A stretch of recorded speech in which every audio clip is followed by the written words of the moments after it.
Bonjour à tous et bienvenue sur Mechatronic. Aujourd'hui, on va regarder quels sont mes critères de choix, donc c'est des critères personnels, hein, pour acheter une carte graphique pour miner. Enfin, vous pouvez aussi utiliser ça pour jouer, hein, ça pose pas de souci, hein. Voilà. Pensez à mettre un petit pouce bleu, parce que voilà, moi ça m'aide, hein, c'est cool. Et puis à vous abonner si le thème du minage de crypto-monnaie vous intéresse. Voilà. Donc les critères que je vais vous montrer là, c'est les critères de sélection que j'utilise personnellement pour choisir une carte graphique pour miner. Alors là, comme vous pouvez le voir, les prix ont pas mal baissé, hein. On voit sur les courbes ici, hein, que le prix moyen a baissé sur certaines cartes, hein, comme par exemple sur la 3060. Sur la 3060 Ti, on peut voir que c'est moins le cas. Donc ça sera un premier critère de choix, hein. Par exemple, sur la 3070 Ti, on peut voir que le prix a aussi baissé. Donc ça, c'est deux cartes peut-être qui vont m'intéresser. Et puis, au niveau AMD, elles ont les 6600 XT et 6700 XT ont baissé aussi. Hein, donc ça peut être aussi un critère de choix intéressant, hein, voilà.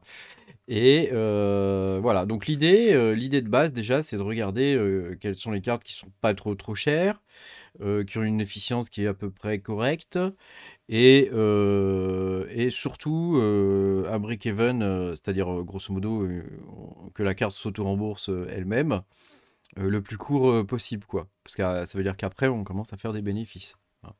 Donc, alors moi j'utilise deux sites pour choisir mes cartes, hein. J'utilise Nid, hein, Nid Comptoir, je pense que pas mal de gens le connaissent. Et puis j'utilise aussi GPU Tracker. Alors sur GPU Tracker, vous verrez, il y a d'autres offres euh, par rapport à Nid, et il y a des offres qui sont pas trop mal. Par exemple, ici, sur une 3060 Ti, on la trouve à 545 euros. Alors que si on regarde ici, la moins chère, sur Amazon, elle est à 629 euros. Voilà. Donc, moi, je vais me baser sur les prix les moins chers que j'ai trouvés, hein. Donc là, par exemple, la 3060 Ti, c'est 545 euros. Et si on regarde pour la 3060, ah, reviens. Voilà. Si on regarde pour la 3060, le prix le moins cher qu'on trouve, c'est 445 euros. Voilà, pour la version 12 gigabits, hein. Donc ça s'achètera en Espagne sur le site PC Componentes. Voilà. Alors, le site que moi j'utilise pour choisir mes cartes graphiques, c'est hrate.no. Parce qu'ils ont un tableau qui est très clair et surtout ils ont une colonne avec le ROI qui est marqué. Voilà. Donc ça vous permet de voir quelle carte va vous rapporter quelle carte va être payée le plus rapidement, quoi, en gros. Alors le calcul qu'ils mettent là, il est faux, puisque eux ils se basent sur le prix MSRP en dollars. Alors déjà nous en Europe on n'a pas forcément les mêmes prix, et puis comment dire, le prix pour lequel nous on va payer, quoi, ça va pas être le même, quoi. Donc il faut aller dans chaque carte et il faut mettre le bon prix. Donc déjà, qu'est-ce qu'on peut voir? Bon, au-delà des anciennes cartes, hein, après c'est un choix, hein, on peut prendre par exemple une 5700, si on en trouve, hein, d'occasion. Voilà, le ROI est de 148 jours, donc c'est très bon. Voilà. Après, on peut voir aussi que sur les 1660 super, le ROI est de 150 jours. Donc, c'est des cartes effectivement qui peuvent être intéressantes. Voilà. Après, il faut regarder au niveau de la consommation, hein, de chaque carte, quoi. Voilà. Et puis, qu'est-ce qu'on voit dans les cartes? Parce que moi, ce qui m'intéresse quand même, c'est les cartes récentes, quoi. Parce que j'aime bien, ça me rassure. C'est peut-être débile, hein, mais ça me rassure d'avoir une valeur à la revente, quoi. Quand on fait du mining, il faut toujours penser à avoir une valeur à la revente. En tout cas, moi, c'est ce que je pense. Parce que dans le cas où, comme nous en Europe, on a un prix de l'électricité relativement élevé, dans le cas où le prix de l'électricité explose, ça vaudra plus le coup de miner. Donc, soit on les laisse dans son garage, enfin, moi en l'occurrence, elles sont dans le garage, soit on les laisse et on attend que les cryptos remontent pour pouvoir redémarrer ses rigs, ou alors on paye de notre poche de l'électricité. Voilà, donc moi j'aime bien avoir une valeur à leur vendre. Et donc pour moi, les cartes la plus intéressante pour l'instant, c'est la 3060 ici. Mais alors ça, c'est pas la 3060 normale, hein. Ça, c'est la V. C'est la V1, hein, donc la V2, elle se trouve ici. Voilà. On peut voir que la 3070 aussi, elle est bien placée. Et voilà, après la 3070 LHR. Moi, j'ai des 3070 principalement, hein, j'ai celle-ci. La 3070 LHR, elle est à 181 jours. Et la 3070 Ti, elle est à 182 jours. Donc tout ça, plus ou moins, ça se tient, hein. À 30 jours près, c'est pas non plus... voilà, il faut prendre une fourchette, hein. Grosso modo, il faut se dire qu'entre 150 et 200 et quelques jours, 220, 230 jours, on n'est pas trop mal quoi au niveau du ROI quoi. ROI, ça veut dire retour sur investissement, hein. Return on investment. Je suis avec mon super accent. Donc si je regarde la 1660, quand je vais voir son prix, en dollars, ça me donne un prix de... Je fais la conversion, hein, voilà, hop. En dollars, ça donne un prix de 470 $, et moi je paye l'électricité 17 centimes d'euros, et en dollars, ça fait 0,19. Voilà. Donc vous cliquez sur Save là, et ça vous donne le ROI, quoi. Donc on peut voir que quand on met déjà son vrai prix, il est de 339 jours sur la 1660 pour une 1660 neuve. Après, si vous la trouvez d'occasion, dans les 200 balles, ça peut être intéressant. Mais de ce que j'ai pu voir sur le Bon Coin, parce que j'en ai cherché, il y a beaucoup d'annonces de gens qui en recherchent, mais je pense qu'il y a peu d'élus, hein. Donc bah, si vous arrivez à en trouver, à mon avis, c'est une excellente carte.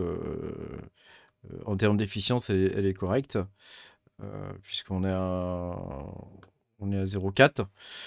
Donc voilà, plus chiffre élevé, mieux c'est, hein.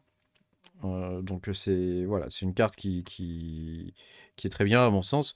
Par contre là, je la prendrai pas en neuve parce que comment dire, le ROI, il est 330 jours, c'est un an quoi. Hein, donc non quoi.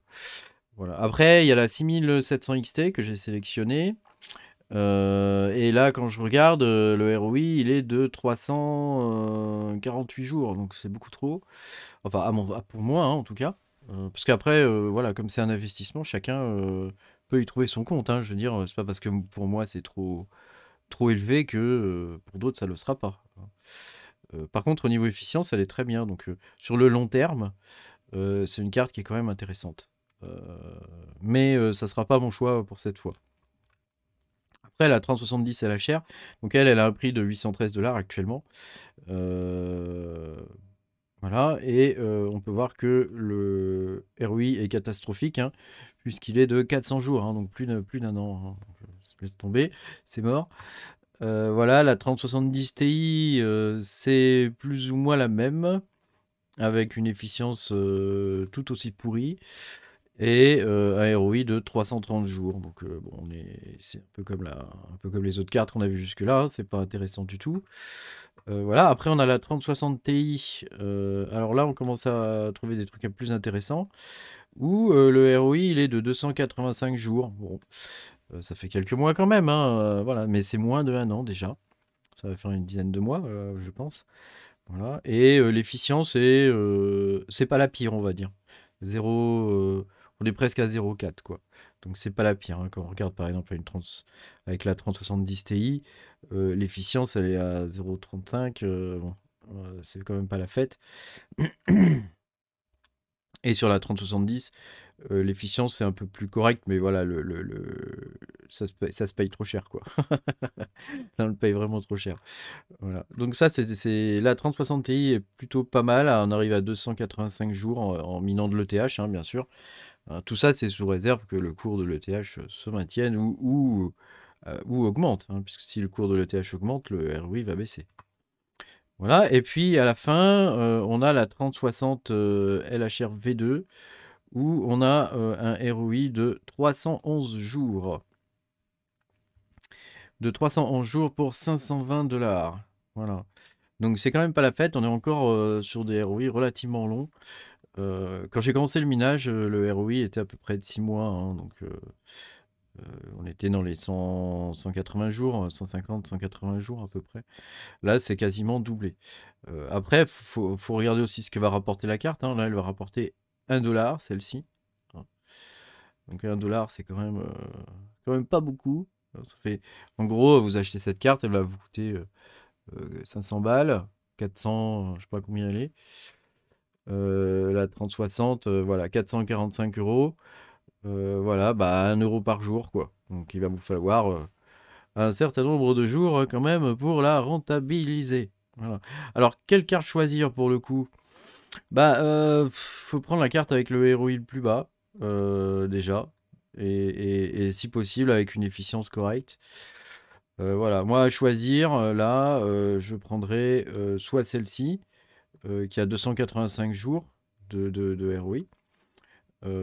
Donc c'est la 3060 Ti LHR. Voilà. Sachant que j'en ai déjà des 3060 Ti, hein, c'est les seules cartes LHR que j'ai. Et elles ont un défaut quand même pour moi, c'est elles chauffent quand même plus que les 3070, quoi. Elles chauffent quand même pas mal, quoi. Voilà, pour un hash rate de 47-50. Alors moi j'ai plutôt 47, hein. Voilà.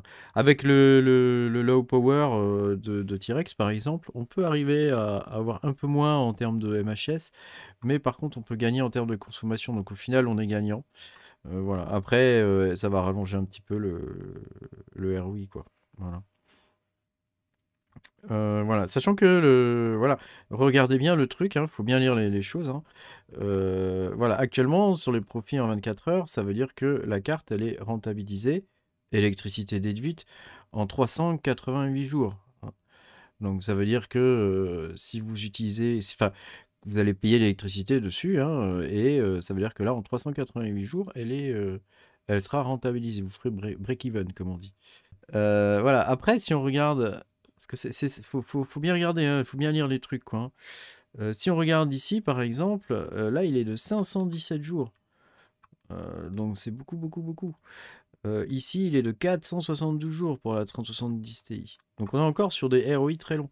Donc j'avais fait une vidéo il y a quelques semaines en vous disant attention, n'achetez pas trop de cartes graphiques en ce moment parce que à moins de tomber vraiment sur une bonne occasion, c'est pas très intéressant, quoi. Bon, après 1 an et demi, je veux dire, il y a relativement peu d'investissements qui sont rentables au bout d'un an et demi. Quand même, faire la part des choses, quoi. Donc, est-ce que je vais acheter des cartes graphiques bientôt? Bah, probablement, si le prix des cartes continue de baisser, le ROI va devenir de plus en plus intéressant. Mais à l'heure actuelle, je suis toujours dans mon idée d'accumuler des coins plutôt que de dépenser mes coins en achetant des cartes graphiques voilà, qui ont un ROI d'un an et demi, hein. Voilà. Après, voilà, comme je vous dis, en termes d'investissement pur, le 1 an et demi, c'est vraiment pas grand-chose en termes de ROI. Voilà. Après, il faut bien comprendre qu'il y a un risque, hein, quand même, qui est associé à tout ça. C'est toujours ce fameux passage de l'ETH vers The Merge, hein, ETH2. Et bah, voilà, on ne sait pas trop quand est-ce que ça va arriver. À chaque fois, il repousse, il repousse. Ça va bien arriver un jour quand même. Alors, est-ce que ce sera dans 1 an et demi? Est-ce que ce sera dans 2 ans? Est-ce que ce sera dans 6 mois? Si c'est dans 6 mois, bah, l'investissement, c'est mort, quoi, hein, à mon avis, hein, parce que ça va être le chaos au niveau du mining, hein. Ça va être le méga chaos. Donc voilà. Donc tous ces éléments-là, c'est à prendre en compte avant de se lancer et de faire un achat. Y compris des gros achats, hein, c'est-à-dire d'en acheter une dizaine, hein, par exemple, ou voire plus, hein. Voilà. Après, voilà, il faut poser le pour et le contre. Mais vous voyez, entre ce qui marque ici et ce qu'on peut analyser des chiffres qui sont donnés là, c'est le jour et la nuit, hein, entre un ROI ici à 128 jours, par exemple, pour la 3060 Ti. Donc là, ça serait la FE, hein. Voilà. Après, si vous trouvez une 3060 Ti FE, bah, ça peut être intéressant, hein. Ça peut être intéressant parce que si on va voir voilà, d'occasion, une 3060 Ti FE, vous allez la trouver dans les 750 balles, allez, ça fait 814 $. Donc si on met 814 ici, toc, voilà, ça nous fait un ROI, quand même à 535 jours, hein. Ouais, c'est quand même long encore, hein. Voilà, faudrait réussir à la trouver dans les 700 $ peut-être. Après, quand on a déjà une certaine masse de cartes, je veux dire, ça génère assez pour s'acheter 2-3 cartes par mois et continuer de grossir. Mais il faut faire attention quand même. Et il y a un autre élément à prendre en compte, hein, c'est la difficulté de minage qui continue d'augmenter. Puisque alors on va la mettre sur 6 mois, hein. Là vous voyez voir, il y avait une sorte de plateau de stabilisation, ça s'était même mis à baisser et depuis là, paf, ça repart, hein, là, depuis la mi-mars, là c'est la fête, hein. C'est la fête, ça repart et la difficulté a même atteint 13,7, hein, alors que là on était à 12, hein. Moi je le vois au niveau des paiements journaliers. Voilà, avant j'avais 0,018 ETH, voire des fois 0,02 ETH par jour. Là, je suis plutôt aux environs de 0,016, voire 17 des fois. Mais voilà, l'augmentation, on la sent, hein. Faut pas s'imaginer que on la sent pas, hein. Et quand j'ai commencé à miner, c'est en 2019, ici là, voilà, c'était pas du tout pareil, quoi. C'était pas du tout pareil, hein. Ouais, c'était en 2020, ouais, c'est ça, dans ces eaux-là, là. Ouais, la difficulté était de 3. Alors qu'avec un petit rig, ça me rapportait pas mal, hein. Avec un tout petit rig pourri, que j'avais mon tout premier rig là, avec des 3070, j'en avais 4 ou 5 je crois. C'était très très rentable et les cartes se payaient en 5-6 mois, quoi. Là, ça devient, les ROI sont de plus en plus longs et le prix des cartes est pas près de baisser. Et puis avec cette saloperie de LHR là, bon, ben voilà. Et puis le vrai problème du LHR, c'est que d'un autre côté, on a des ASIC qui arrivent, qui arrivent en production là sur ETH. Et on le sent, hein, là en ce moment, il y a des nouveaux ASIC qui sont en train d'arriver. Et voilà, nous, avec des cartes graphiques LHR, on peut pas. C'est déjà difficile face à des ASIC, mais là, avec des cartes LHR, c'est encore plus difficile, avec des ROI de plus en plus longs. C'est chaud, c'est chaud, c'est chaud, c'est chaud, c'est chaud, c'est chaud. Voilà. Eh ben, j'espère que cette petite vidéo aura pu vous aiguiller ou vous aider dans votre décision à acheter des cartes graphiques ou pas. Et puis je vous dis à bientôt pour de nouvelles aventures. Pensez à mettre un petit pouce bleu et puis à vous abonner. Salut!